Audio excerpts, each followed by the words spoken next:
I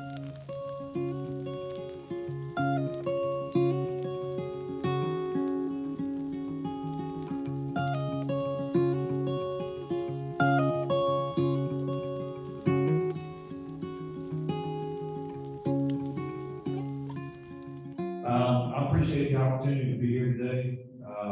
This is obviously a topic that has been relevant to my work for a number of years. I've studied turkeys for the last 30 years. A lot of my work has been in southern kind of piney woods landscapes, although I do work elsewhere. And the title of this talk in your agenda is about habitat, but I kind of took poetic liberty here and tweaked it a bit. I think everybody in this room understands that turkeys benefit from prescribed fire, and they do that because turkeys use vegetative communities that are stimulated by fire. So rather than stand here and talk about, hey, this is what turkey habitat looks like, and here's how fire benefits the vegetation turkeys use, I will talk a little bit about that, but what I want to do instead is kind of focus on what the research has told us. A lot of my work, like I said, has been in the South, and a lot of it, at least within the past, say 13 or 14 years, has been mostly GPS driven, where we capture turkeys and we put GPS units on them. And those GPS units provide us with insane amounts of data. Right now, we're getting locations about every 15 minutes. We're getting accelerometer pings about every 5 to 10 seconds. So we're getting these really intense behavioral data sets. And because turkeys are living in areas that are being prescribed fire, we now have a powerful way to understand how turkeys relate to fire. So that's what I want to do. So everyone in this room knows what these images are. In my career, I've kind of seen land managers transition from the way I use prescribed fire, which is with a drip torch, to ignition methods that consume the vegetation in a different way. And all of the animals, including turkeys, that are living in landscapes that are managed with fire are dealing with varying conditions after that fire. In other words, very consistent fire behavior through stands to behavior that is different. And at the same time, the advent of social media, we see images like this. So this top image, I actually posted on Facebook back in, I think it was 2019. And the vitriol and nonsense and misinformation that I received after I posted that actually prompted me to continue posting on social media, which I still do, because I could not believe the information that was being spewed, the nonsense. So that kind of prompted me to say, you know what, people need science. They need science-driven information to be able to understand the reality rather than the rhetoric. And you see pictures like this on the right where you've got, that was on that top right picture on one of my research sites. That's a nest that's been entirely consumed by a fire. That was actually a 4,200 acre fire that consumed that nest. You see images like this one on the bottom where you've got, this is a nest bowl in Louisiana where the fire completely consumed everything around the nest still hatched and the bowl survived. And then you start looking at the numbers and you realize that such little acreage is actually burned in the Southeast, yet images like this often drive narratives within the public and particularly within the turkey hunting public. And the reason that a lot of this becomes relevant to me, figures like this on the right, where as you're seeing these images about fire and you're hearing this rhetoric about fire, you're seeing these ongoing declines in productivity in turkey populations that have been ongoing for several decades now. This is looking at productivity data across a number of states in the Southeast. You see the trend has always been the same, that turkey populations have been declining for quite some time now. And if you look across about 1,000, we're up to about 1,200 GPS marked hens that have produced nests at this point. we're looking at about 20% nest success. That means about 80% of all nests fail. And you're looking at about a third brood survival, meaning that about a third of the broods that are actually hatched live the first month. So if you put those two data points together, about 7% of all nests produce a poult that lives a month or more. So the bottom line is productivity has been declining, is low in this bird. And then you put on top of that this concern about prescribed fire in the general public, and that kind of prompts a lot of the work that I've been doing. If you look at turkeys, I'm just going to blow through this really quickly.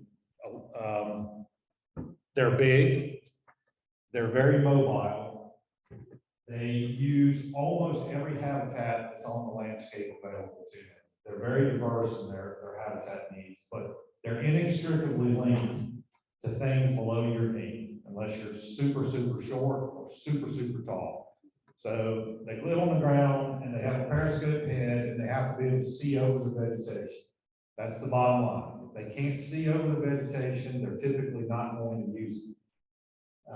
They have a mating system that I'm not going to get into, but the bottom line is turkeys live in pockets. And therefore, they don't leave those pockets. So they're not uniformly distributed. So when you disturb the environment, if you disturb their pocket, they don't leave the pocket. They just deal with what's in the pocket, if that makes sense.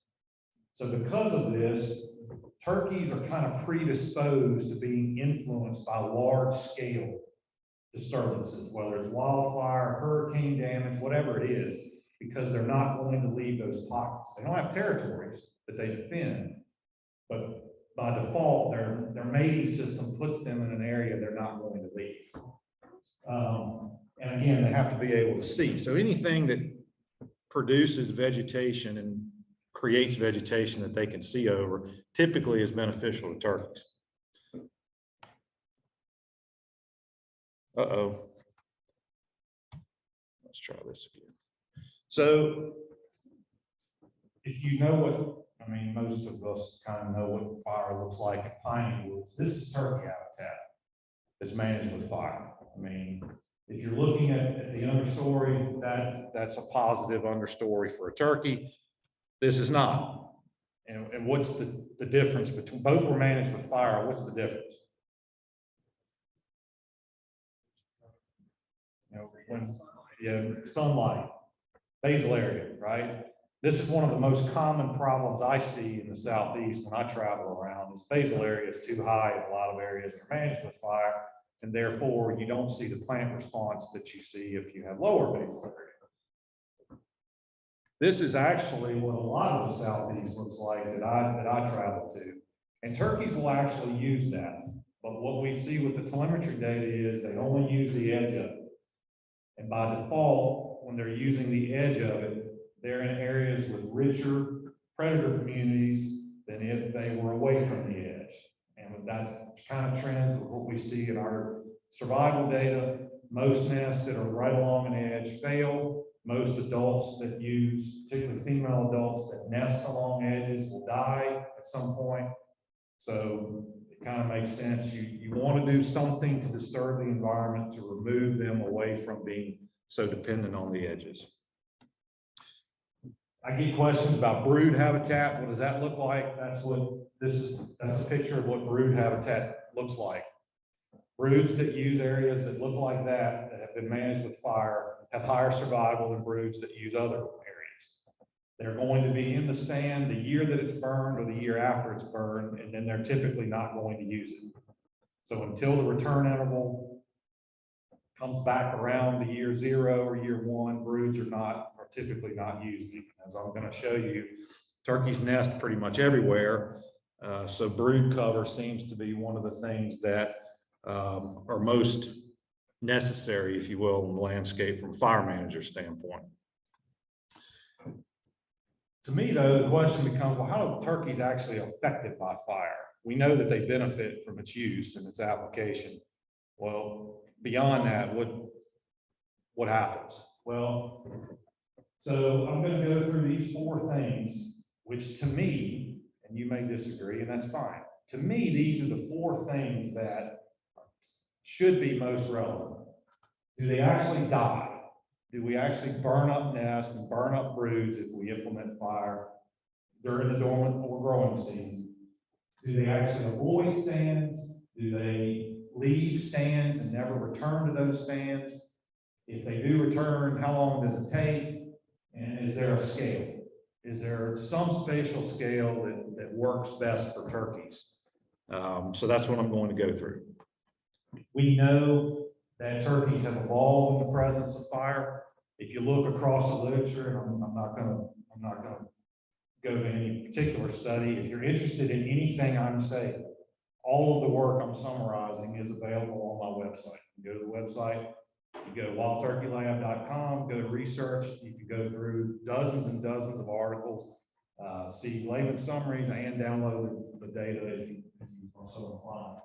But in general, turkeys seem to use something in the 1 to 3 year return interval on average across most studies. There are some obvious exceptions, but in general, you typically see that a 0, 1, or 2 year rough tends to be most used by turkeys, with broods down to the lower end of that return interval and nests up towards the upper end. In other words, nesting habitat, longer time since fire; brooding habitat, shorter time since fire.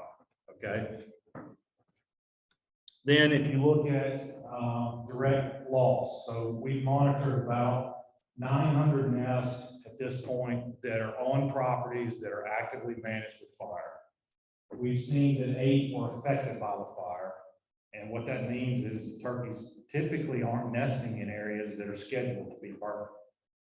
So this notion that we're burning up the entire, all nests are being burned like you hear on Facebook is typically not the case.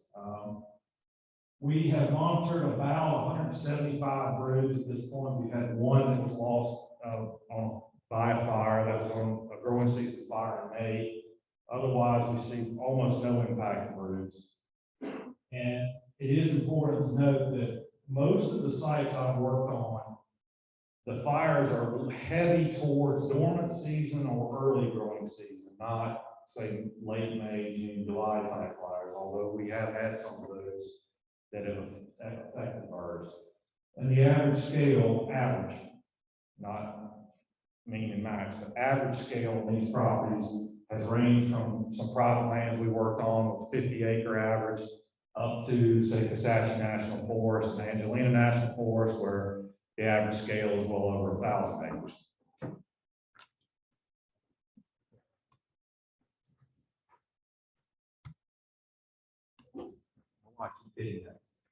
If you look at how birds respond immediately after the fire, this, to me, and we all, if you've ever implemented fire yourself and you run trail cameras, you've seen this with your own eyes. Pictures of turkeys walking around with smoke still billowing out of stump holes.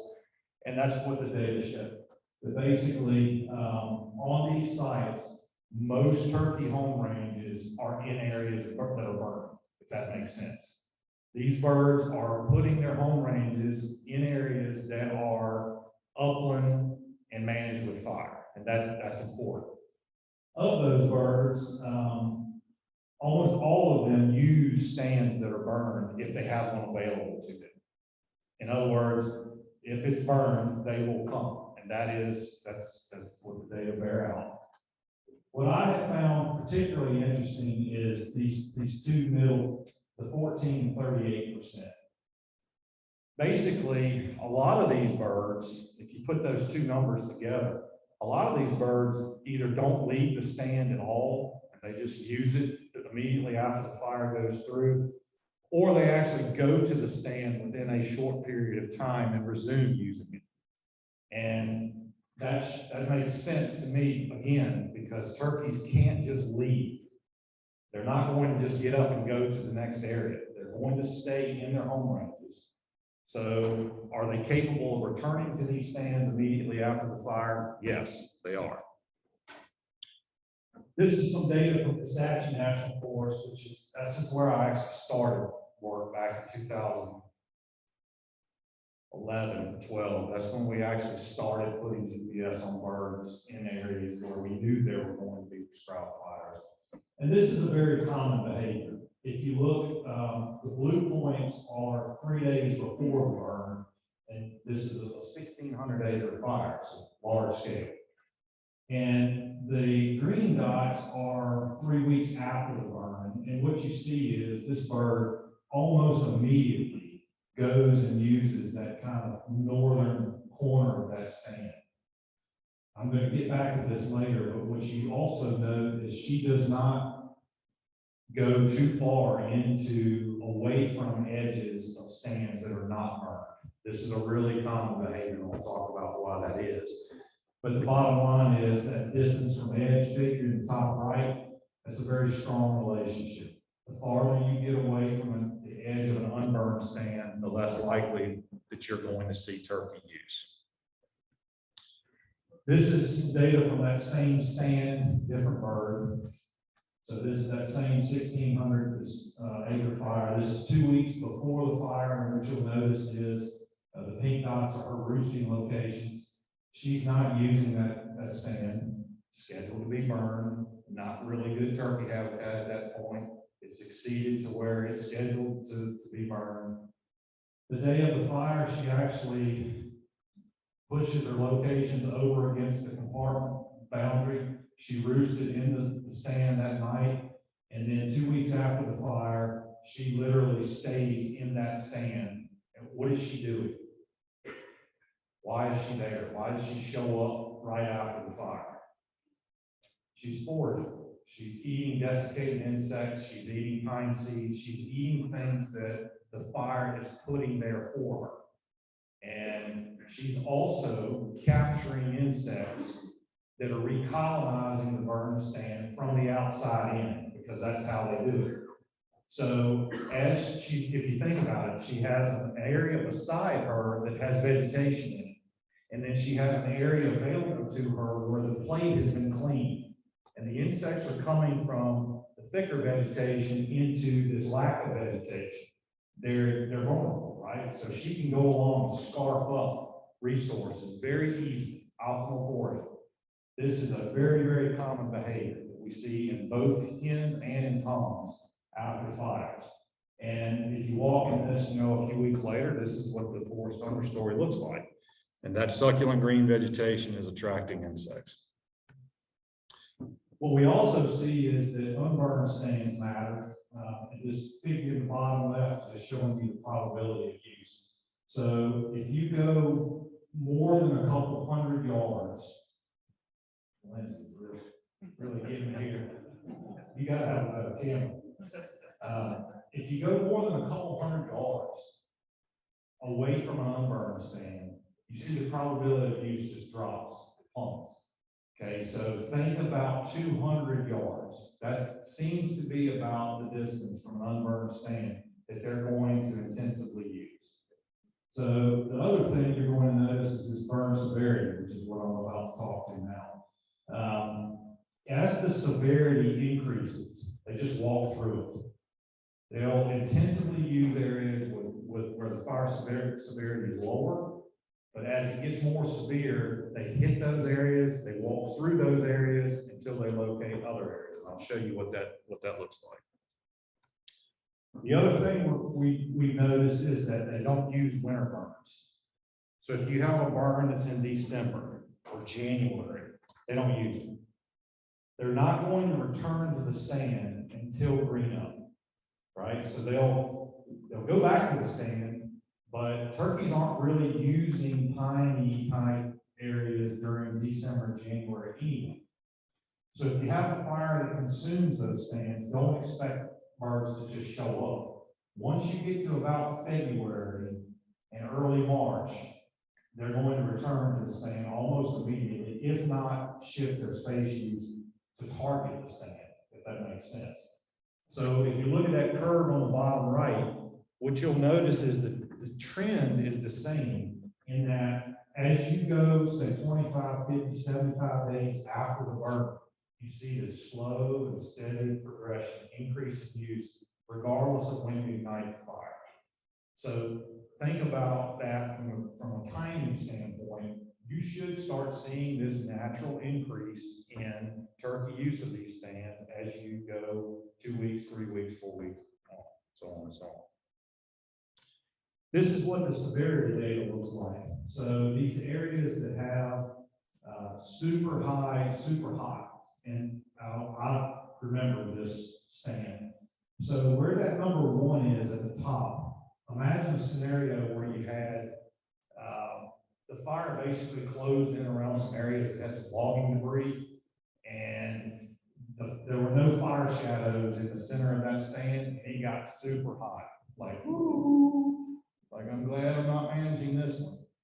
So this is a GPS Mark 10, and what you'll see is the cooler areas, the more blue areas, you see these, her GPS tracks doing these zigzagging things. What that means is she's recursively moving. She's going back and forth through those areas foraging. And when she gets to these really hot areas, she just blows through them. And that's really common. Another common thing we see, which is a problem, is that these fire shadows along edges that are persistent, we see almost no use of those fire shadows. So if you've got really pronounced fire shadows, you typically are not going to see birds that are foraging in those areas. And why is this? Well, what the research has shown very clearly is as severity increases, you tend to see reduced invertebrate communities. And again, that's what a lot of these birds are targeting, is succulent vegetation and the bugs that are on it. So as severity increases, you naturally expect to see less of that. But then the question I get a lot on social media and emails, and you can really get people mad when you show them pictures that look like this. Is there anybody in here who last name Strickland? Okay, good. I won't get shot before I get off the stage. So what about this? So a lot of questions about scale. A lot of questions about, okay, they being you, right? They burn 12,000 acres. Come on. They burned 1,000 acres yesterday. I was out hunting this morning, and they're preparing to burn this entire stand. They're going to burn the entire world up before the end of the spring. What about pictures like that? How can a fire that consumes an entire home range, which is about 2,000 acres for a turkey in the spring, most birds, about 2,000 acres. How can that be commensurate with managing for this bird or any other species that uses the same type of habitat? So that's a question that prompted a lot of the work that we published just a couple of years ago. The problem with that is you can't measure how turkeys respond to every single fire, right? I mean, we don't have that kind of data. So we have to model it. And when you say the word model, there's people sitting in this room that I've taught in classes. And when you say the word model, you see a key turn off. Like it's like smoke and mirrors, no pun intended, right? Models, they're simplification of reality. They're only as good as the data you put into them.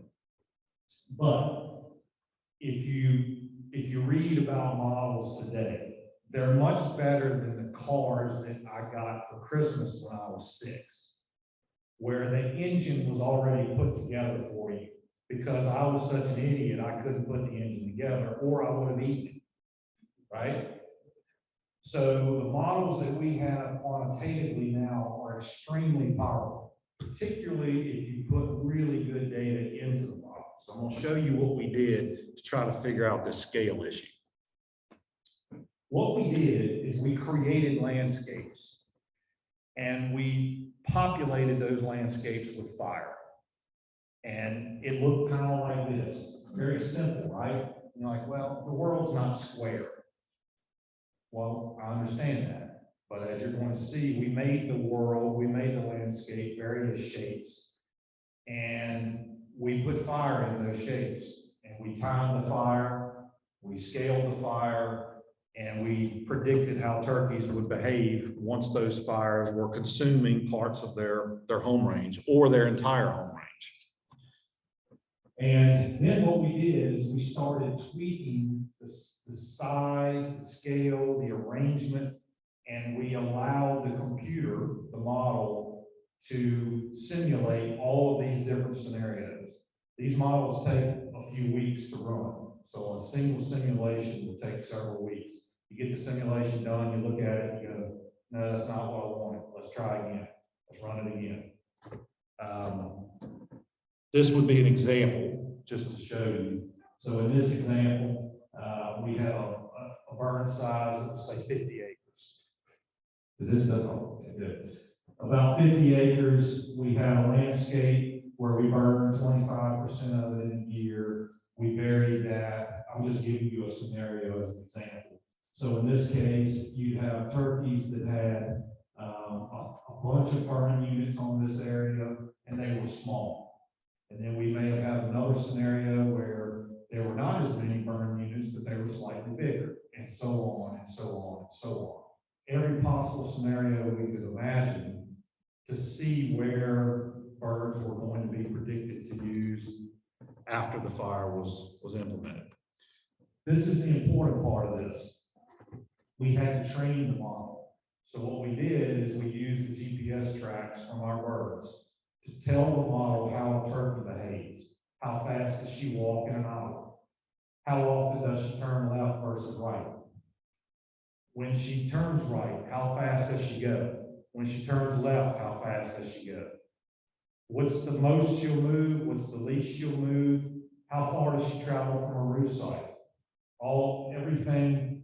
So the bottom line is when the turkey started moving, it was actually the way a turkey moves. And this looks like a bowl of spaghetti, right? That is what the model predicts a turkey looks like when they walk. And if I showed you GPS data, that's exactly what GPS data looks like. That's what turkeys do. You see this bowl of spaghetti where they go over here, they come back, they go over here, they walk over there, they come back through an area. So the simulations gave us a lot of confidence because they perfectly mimic what the actual data looks like from the GPS tracks. Then we just let turkeys be turkeys. They would fly down one morning in the model and a fire would occur in their home range. It would be 50 acres, 100 acres, 250, 2,500 acres, whatever, every possible scenario. And then we allowed the GPS tracks to show us how they would behave. I'm just going to show you this. There's two quotes here. You don't need to know these numbers, but if you didn't know this, turkeys average about 250 meters an hour. And that's how fast they walk. And that's amazingly consistent. Hens walk about 250 meters an hour. Work that I just literally looked at yesterday is showing us that if they don't walk that fast, their survival probability is very low. If they walk too fast, it's also low. So there's a speed that a turkey is supposed to walk to avoid predators, is my hypothesis. If they're slower than that, they're particularly too slow, about 150 meters an hour, their survival probability is half, just as an aside. No charge for that information. Right? There's two quotes here, and I use these quotes, I think about these quotes a lot because I'm a scientist, and I'm a skeptic of everything around me, everything every person says, my wife, my daughter, my family, everything. I'm skeptical of everything I hear. And I look at Albert Einstein's quote, all science measured against reality is primitive and childlike. And that is true, but it's the best we have. And then if you look at Erwin Chargaff's, one of the most insidious and nefarious properties of models is their tendency to take over and supplant reality. In other words, if you rely on them and you assume that they're reality, they become reality. That's a dangerous thing. So I point this out just to give you the mind games that I've had for the past few years. But again, if you look at these models, they mimic reality. real bird behavior, which has allowed us to publish the work and actually quite easily publish the work. My prediction, what's your prediction? What do you think would happen as you start increasing the scale of the fire? What would you think would happen? Do you think turkeys would use bigger fires or smaller fires? Smaller. My prediction was that it would look like this, that as you started increasing scale, that there would be no change. And then all of a sudden you get to some point where you start to see, man, that's a little too big for me. That was my prediction. That's not at all what we saw. We saw this. Right out of the box, the scale starts increasing, probability of use declines regardless of the shape of the fire. There's a steady, persistent decline right out of the gate. And if you think back to 200 meters from an edge, they only walk about 250 meters an hour. They only use the edges of these stands. It takes them a couple months to recolonize the interior of the stand. They're eating things that are coming from the outside in. If you put all that together, it kind of makes sense that as scale increases, it's just not as attractive. So when you get to this 500 acres, at that point, the use of stands that are burned that year is the same as every other stand available to you. Does that make sense? Because you're burning a quarter of the landscape every year in our models. At that 500 acre mark, they're no longer attracted to the fire. The probability is they're going to be using that just as much as anything else. So that kind of told me that's kind of the sweet spot. If you could stay under that, good. If you can't, then the expectation would be that the probability of use would decline through time. And if you look at these other numbers, this kind of makes sense to me. Pre-nesting, that's the time before she lays the first egg in the spring. So in this part of the world, that would be March to about the 1st of April, okay? Laying would be about April 1 to about April 15. That's the peaks in our laying. I mean, she's actually going to the nest every day. So they're using about 1,000 acres, 950 acres in March, and then they're plummeting down to around 450 acres as they start laying. So if you think about it, that 500 acre metric kind of makes sense biologically because a 500 acre fire would consume about half, if not her entire home range, right? So it makes sense to me that if you consume her entire home range, she doesn't leave, right? She just shifts. She shifts to using other portions of the landscape because she's not going to leave that home range. So the take home to me, and I don't know how I am on time, I hope I have it on, but the take home to me is this. They maintain home ranges, they don't leave it. As an aside, we see this with wildfires. We've actually monitored turkeys during several wildfires in Texas that consumed their entire, like literally consumed every piece of vegetation. All they do is shift over to this first spot that has some stuff left, and they just stay there. And then as soon as the scar starts to regenerate, they move right back. So they don't leave. We've seen this with flooding too, severe flooding, severe hurricanes. They just stay. We monitored turkeys during a catastrophic flood years ago, and they just got in the trees and just maintained, they moved in the trees just like they move on the ground and maintained home ranges, in that case, until they died. Actually, most of the birds actually died in that work. If you've ever taken ecology, you've probably heard this word, allometry. All that means is turkeys are this tall, a hen is this tall. Her legs are about the length of this microphone. She can only move so far, so fast, right? So they're scaled. So whatever we do to their environment has to be commensurate with their ability to move. That's just the reality of it. versus say something like a pronghorn antelope or waterfowl that are transitory. The basics of their behavior kind of supports the model, fully supports the model. And does the sweet spot exist? I don't think the answer is yes. I think it's no. I think it depends on the landscape, the individual bird, the part of the annual cycle that they're in. I think it's very, very site and landscape specific. But our work clearly shows that once you get above that 500-acre mark, you're not in the area where you're commensurate with the ecology of this animal. Maybe some other animals, but not this. The thing that worries me, which is what we're trying to get into now, is we don't really understand the full effects of prescribed fire. For instance, this figure right here is a hen's home range. I don't recall what state that's from. I believe it's from Louisiana. It could be from Georgia or South Carolina, but the different colors are different fire units in a hen's home range.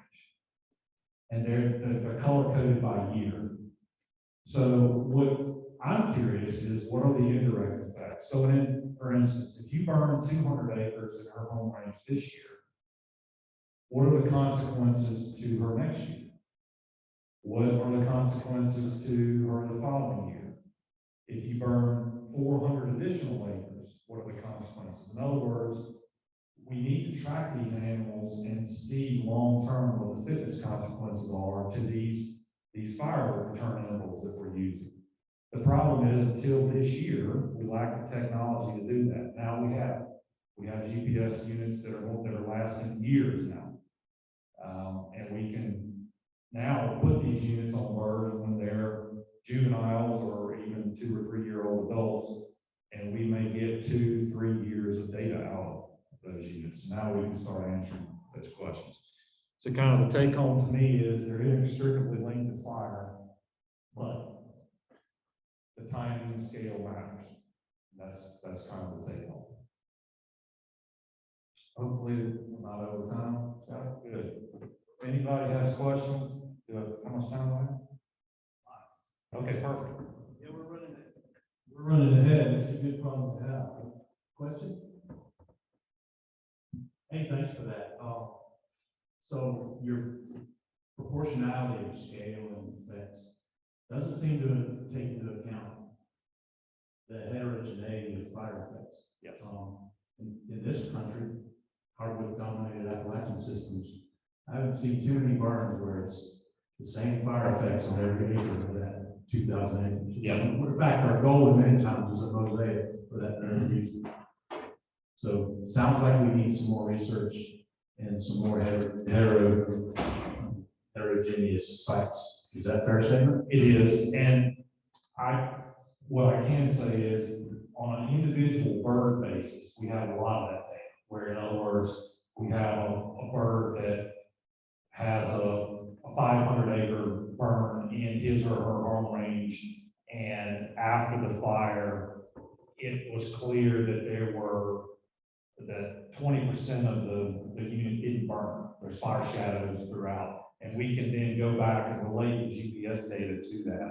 The problem is just a sample size issue. It's impossible to go through every single one of those and understand with specificity how much heterogeneity was in each one of these burn units, if that makes sense.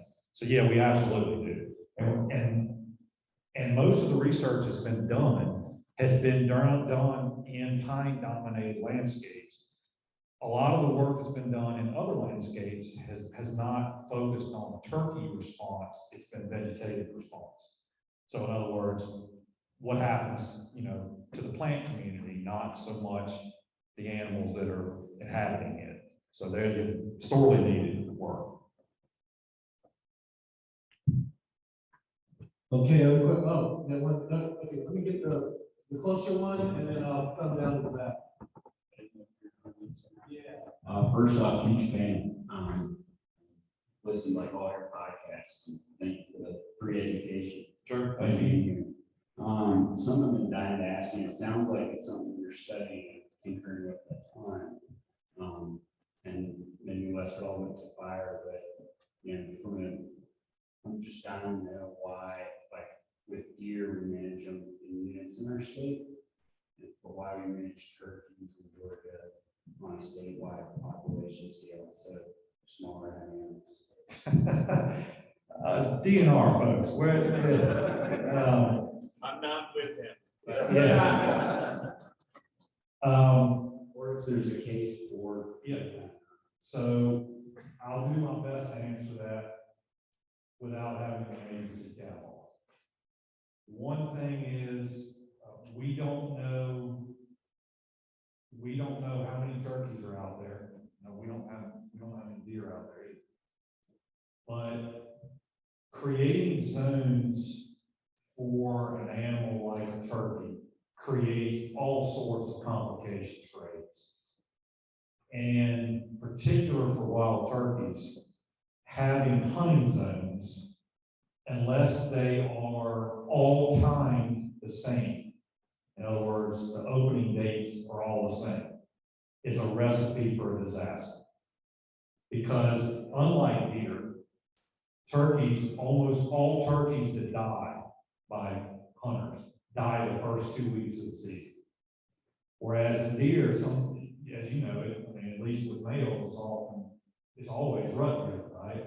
So when you have a bird like turkeys, particularly where hunting interest is so high now, you're asking for a problem if you create zones where opening dates are different because of the issue where, and I'm as guilty of this as anybody, you open the season next door, I'm going next door, right?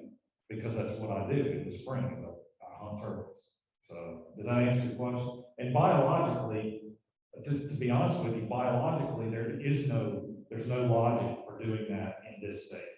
So in other words, the onset of nesting, believe it or not, and I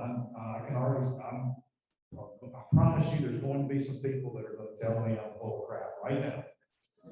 But from Silver Lake Wildlife Management Area, South Georgia, all the way up to Athens, there is less than 1 day difference in the onset of breeding behaviors. So, will turkeys copulate at different times? Absolutely. But are they actually breeding and fertilizing clutches? That's the question. And between North Georgia and South Georgia, you see about a day. And it's just not worth the agency creating zones for that little difference. We see the same thing with gobbling data in the South, very little differences in gobbling, say, from North Georgia to South Georgia. Now, from, say, the Athens area to Jacksonville, Florida, yes, that geographic scale, but not the scale of the state that we do. Sure. Okay. Looking at the malls, it looked like everything was kind of a neat and square. Have you looked at more of edge effect and stands that are linear versus more uniform in shape? Does that 500 acres matter if it's along linear with more edge? I mean, is there a difference? Yeah. Have you seen that? Yeah, so that's an excellent question. So we're hamstrung on how much we can change the shape in these models. Ideally, we could make them like an amoeba, right? Which is what the realities that you often work in, where they have all these edges and these changes on the landscape. We could only simulate simpler shapes.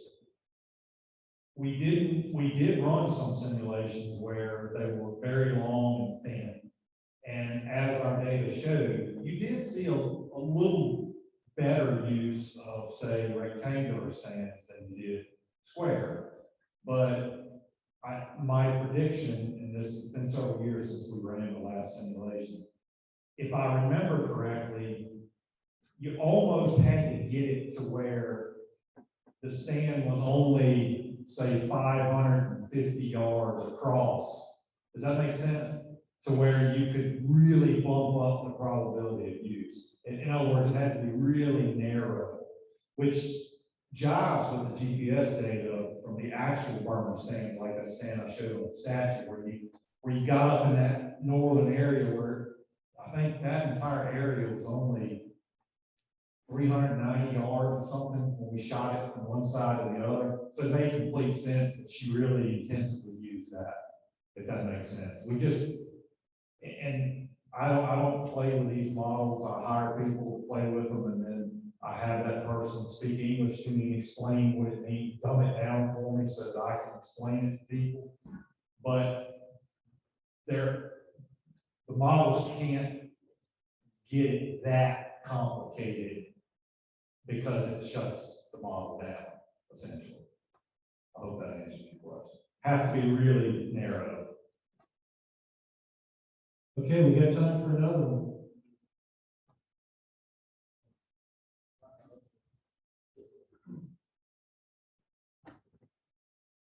So within the areas, these stands, and these studies that are suitable nesting habitat, is there any data on where these hens are choosing to nest, whether, you know, in the very center of this 2-year rough, up on a hill, in an open pine savanna, or more along the edge, on a riparian buffer?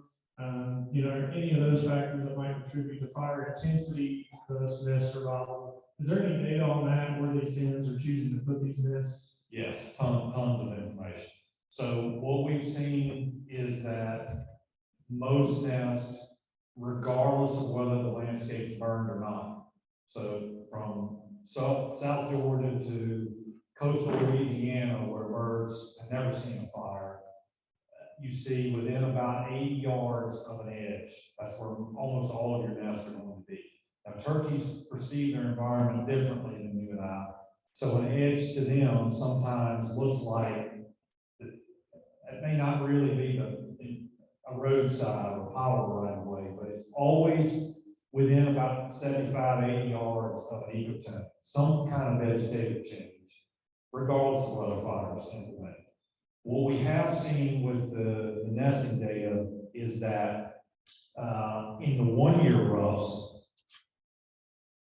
you do tend to see hens that will traipse out in a little bit farther away from those edges than in some of your other roughs.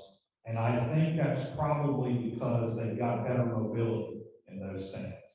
That as soon as you get to the 2-year rough, it's getting dense enough in most stands, on average. I'm speaking in generalities here, that I think mobility becomes an issue for them, because turkeys, when they leave their nest, they want to get away from the nest as quickly as possible. And we see that with the accelerometer data. They go very quickly away from the nest when they leave it, and then they slow down, that they have to be able to move. So I don't know if that answers your question, but usually within, think about 100 yards-ish. That's about where they're going to be, unless they're in those roughs. Your question about little hills and changes like that, yes, that would impact where they nest. Because again, if you've got an ecotone that's out in the middle of a stand, then her perception is that could be an area that I would nest in. But as an aside, we see nesting in almost every conceivable habitat that's on every landscape we study. We see nesting, turkeys nest in all kinds of places, and they make it work, and they don't. So, yeah, that's an aside. Any other questions? I've got one over here. Have you done any research in Kentucky, specifically Eastern Kentucky?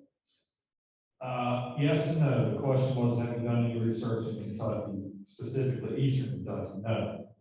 We have a huge project that just started in Southwest Kentucky that is being directed by Tennessee Tech and UGA. I'm a collaborator on it, where we're doing the exact same type of work that we've done on all of our other study sites, but we're doing it there. That landscape, if you're familiar with it, is a lot of reclaimed mines in that area. Prescribed fire is used, but not as intensively as some of the other landscapes that I've worked in.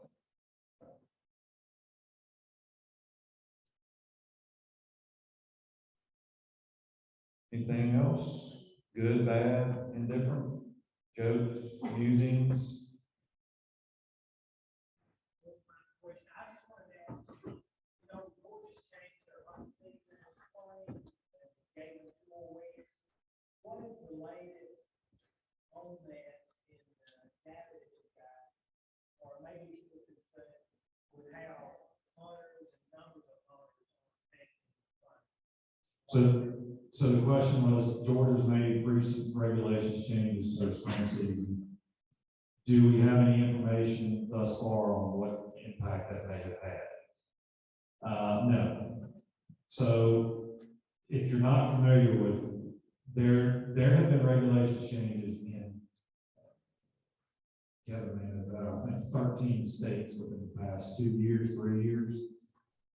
Most of those changes are geared towards delaying the opener date of the season, so as to allow breeding to continue uninterrupted a little bit later, because the science is quite clear that early intensive harvest of toms can disrupt breeding, and that's something agencies can control at the statewide scale in which they're charged with managing turkeys. Have we seen any impact in our data? No. And I suspect that one is going to take time to see that influence, because harvest is one of many things that are influencing our populations. Two, we've been harvesting turkeys the way that we have until very recent for decades. And that harvest was never based on the biology of the bird. We've known for decades that the most conservative harvest strategy for turkeys is to start shooting toms when most breeding is finished. And when most breeding is finished is in Georgia between April 14th and April 20th. That's the peaks in nest incubation. So in other words, when hens start incubating, they're not receptive to breeding anymore. They stay away from toms, they don't want to be around them, and they're not receptive even if they are seen by toms. So to your point, I think it's going to take time, because it's one thing among many, and it's now at a statewide scale, but we're studying local populations. Does that make sense? We're studying, say, my work in Georgia is on, let's see, that's probably 12, 30, we're studying about 80,000 acres of private and public land. In Louisiana, we're probably on 200,000 acres. We're on 200,000 acres in South Carolina, hundreds of thousands in North Carolina, so on and so on. But we're still only studying these local populations, and harvest, the timing and the rate is really variable. In other words, we see this in Georgia. It doesn't matter when you open the season.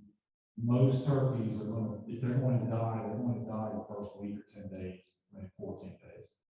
So one WMA or one piece of private land may see harvest rates of toms of 50%. In other words, they kill half the birds that are there. And then the property right down the road, they kill 5%. That matters. So it's the data are noisy, and the way to clear up the noise is to keep studying it. So a year is not enough. Will 2 years be enough? No. Will 5 years be enough? Probably. If we're going to see a signal, we should see it within the next few years. But I suspect that signal it's not going to be, let's change the season and there's poult running everywhere. That'd be great. It's going to be what we're seeing in Arkansas, if that's the true data point. What Arkansas did is they changed their season dramatically 3 years ago.